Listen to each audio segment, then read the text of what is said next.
The next sutta is 48.45. On one occasion, the Blessed One was dwelling at Savatthi in the eastern park, in the mansion of Migara's mother. There the Blessed One addressed the monks thus: Monks, by having developed and cultivated how many faculties does a monk who has destroyed the asavas declare final knowledge thus: I understand, destroyed is birth, the holy life has been lived, what had to be done has been done, there is no more for this state of being.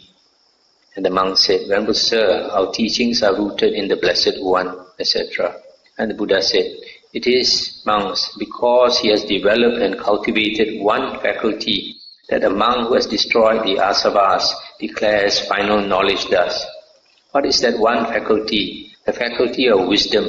For a noble disciple who possesses wisdom, the faith that follows from it becomes stabilized. The energy that follows from it becomes stabilized. The recollection that follows from it becomes stabilized. The concentration that follows from it becomes stabilized. It is, monks, because this one faculty has been developed and cultivated, that the monk who has destroyed the asavas declares final knowledge thus: I understand, destroyed is birth, the holy life has been lived, what had to be done has been done, there is no more for this state of being.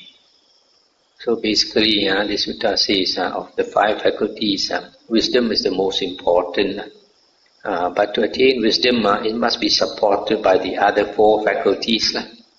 The faith, the energy, the recollection and the concentration. And they grow together. When wisdom grows, the others also grow.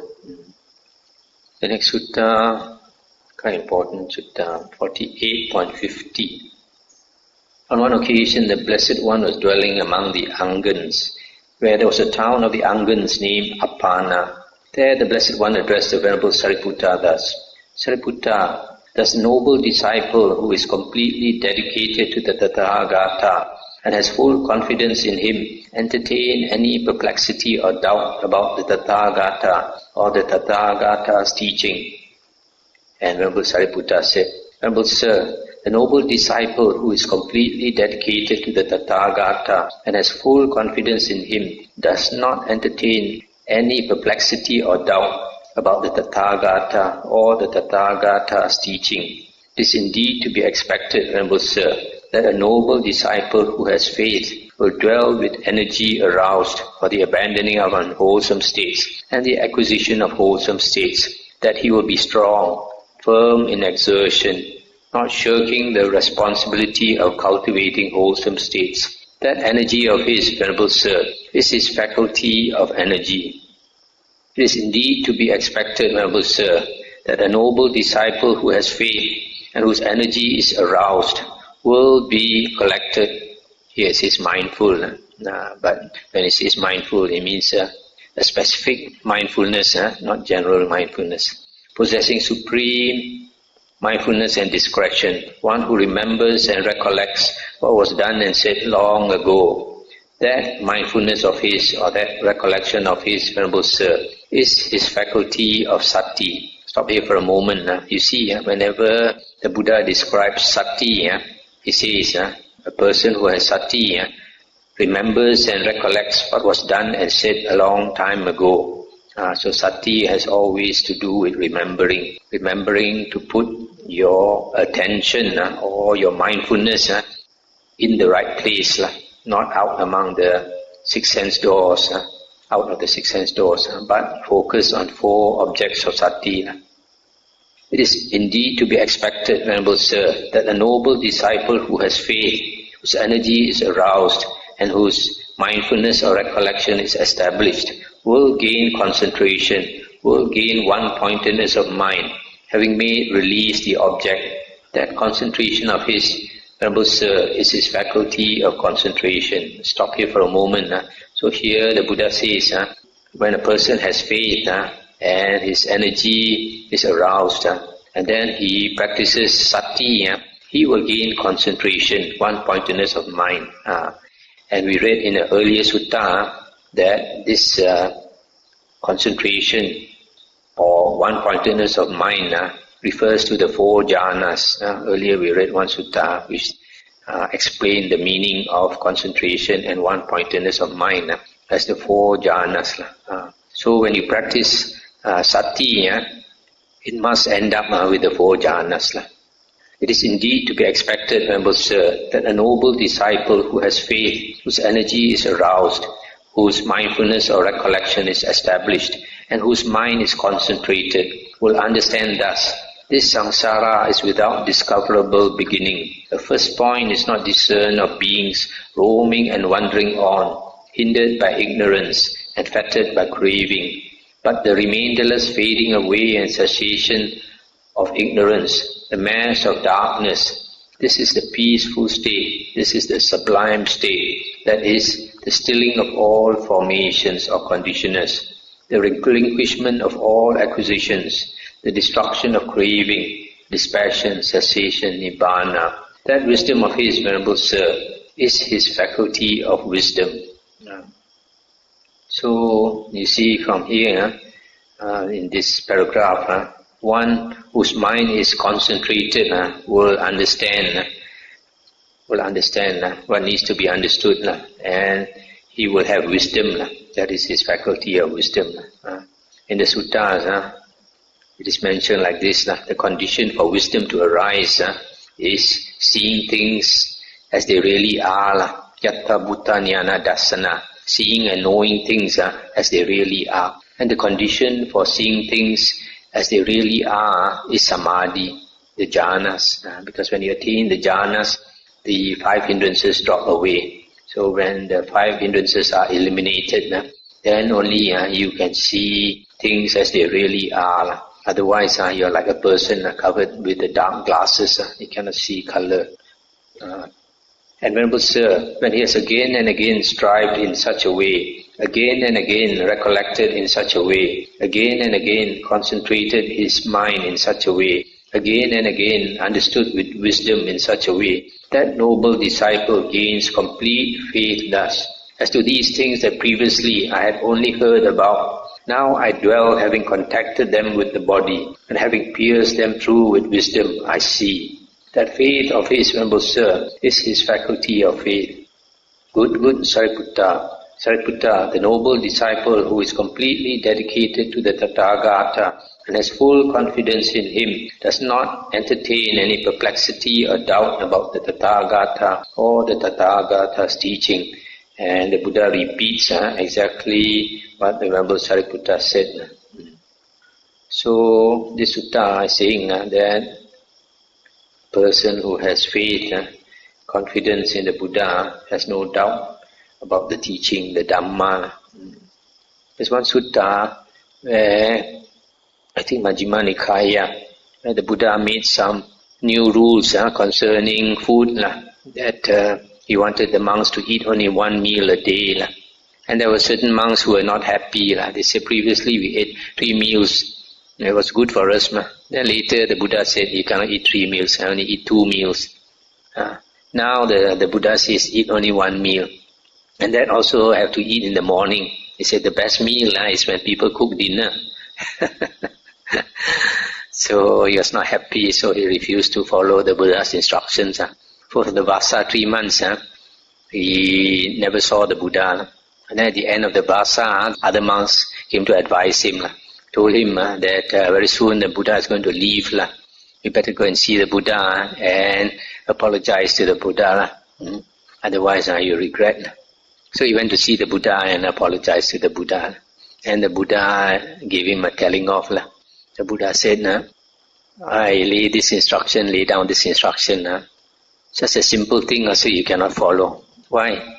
Because I notice every time when I teach the Dhamma, you're not paying attention, the Buddha said. Your attention is going here, going there, and not really paying attention. So the Buddha said, you look at the other monks, it's because they pay attention to the Dhamma, to the teaching, and they understood.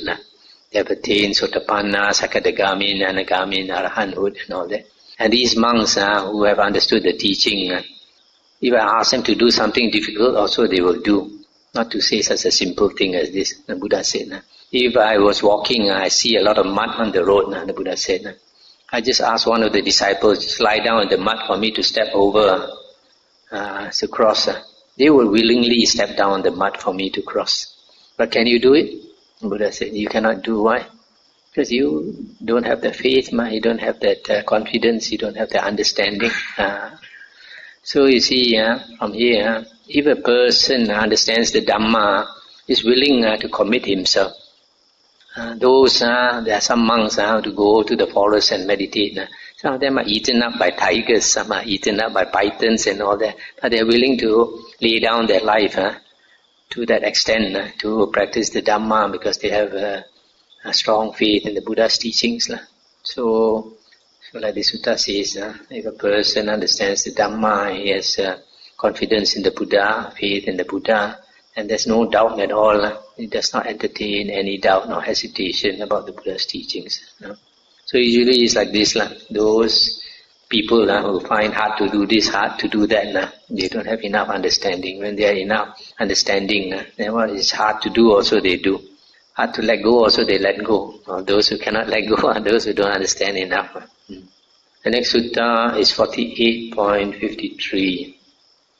On one occasion, the Blessed One was dwelling at Kosambi in Gosita's park. There, the Blessed One addressed the monks thus: Monks, is there a method by means of which a monk who is a trainee, standing on the plane of a trainee, might understand, I am a trainee, while a monk who has gone beyond training, standing on the plane of one beyond training, might understand, I am one beyond training?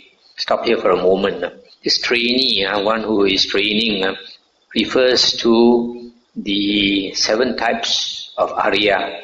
First path attainer, first fruit, second path, second fruit, third path, third fruit, and fourth path attainer. They are called trainees because they still have to train. They have not finished their work.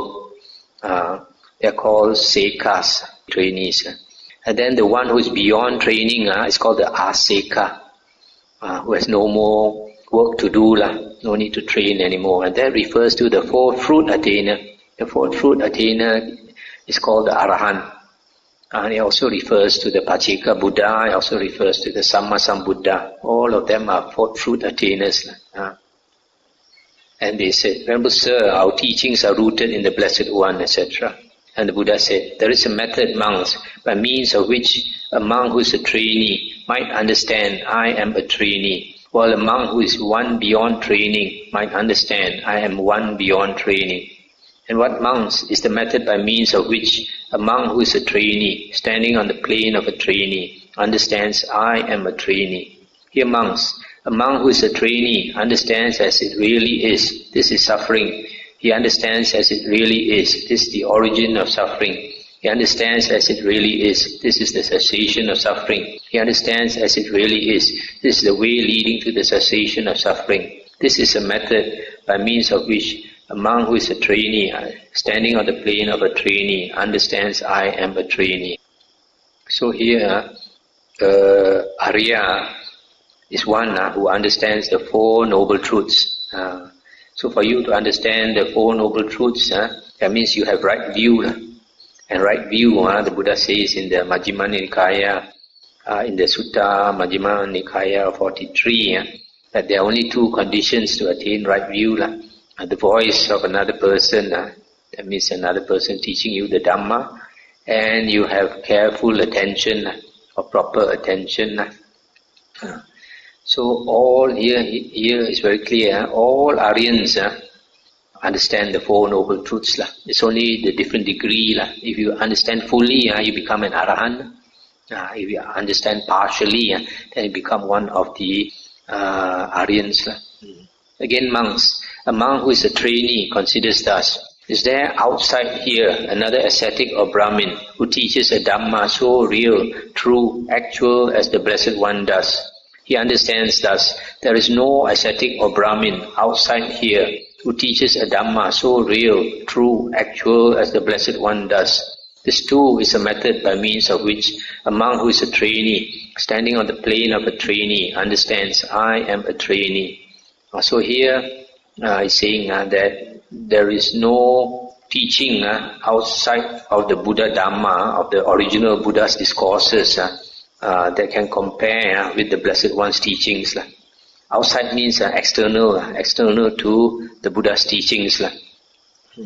So even later books can be considered external because the original Buddha Dhamma is only found in the earliest Nikayas, original Pali Suttas. Again, monks. A monk who is a trainee understands the 5 spiritual faculties, the faculty of faith, energy, recollection, concentration, and wisdom. He does not yet dwell, having contacted with the body. That is their destination, their culmination, their fruit, their final goal. But having pierced it with wisdom, he sees. This too is a method by means of which a monk who is a trainee, standing on the plane of a trainee, understands, I am a trainee. In other words, a trainee, an Arya who has not finished his work, he has developed the 5 faculties but not completely developed, partially he has developed them partially. And what monks is the method by means of which a monk who is one beyond training, standing on the plane beyond training, understands, I am one beyond training. Here monks, a monk who is one beyond training, understands the 5 spiritual faculties, the faculty of faith, energy, recollection, concentration, and wisdom. He dwells, having contacted with the body, their destination, their culmination, their fruit, their final goal, and having pierced it through with wisdom, he sees. This is a method by means of which a monk who is one beyond training, standing on the plane of one beyond training, understands, I am one beyond training. That means the Arahant, he has completely developed the 5 faculties. Again, monks, a monk who is one beyond training understands the 6 faculties, the eye, ear, nose, tongue, body, and mind faculties. He understands these 6 faculties will cease completely and totally without remainder, and no other 6 faculties will arise anywhere in any way. This too is a method by means of which a monk who is one beyond training, standing on the plane of one beyond training, understands, I am one beyond training. In other words, this Arahant, he has full confidence that when he dies, he will not be reborn again. So that is a way an Arya understands he is an Arya. If that Arya has not finished his work, there are 3 ways by which he understands. First one is he understands the 4 noble truths.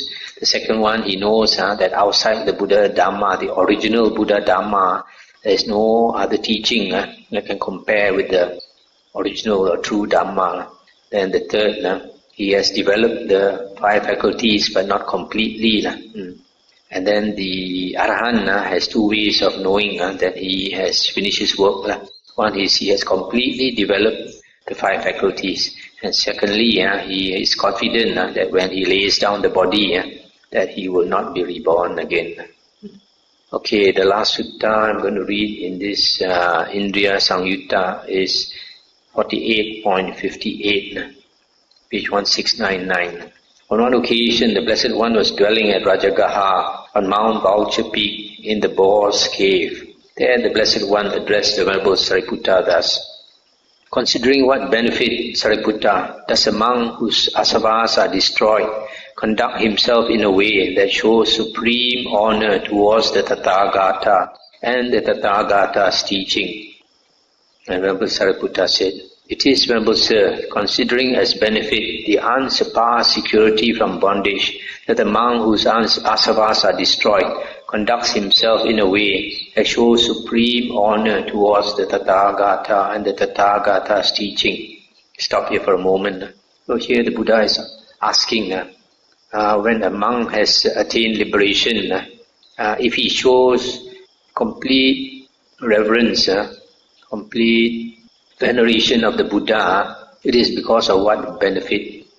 Venerable Sariputta says, Arahant who has become liberated, he shows supreme veneration for the Buddha because he has attained the benefit of unsurpassed security from bondage. That means he has destroyed the cycle of rebirth, because if you have not destroyed the cycle of rebirth, you will suffer in the round of rebirths.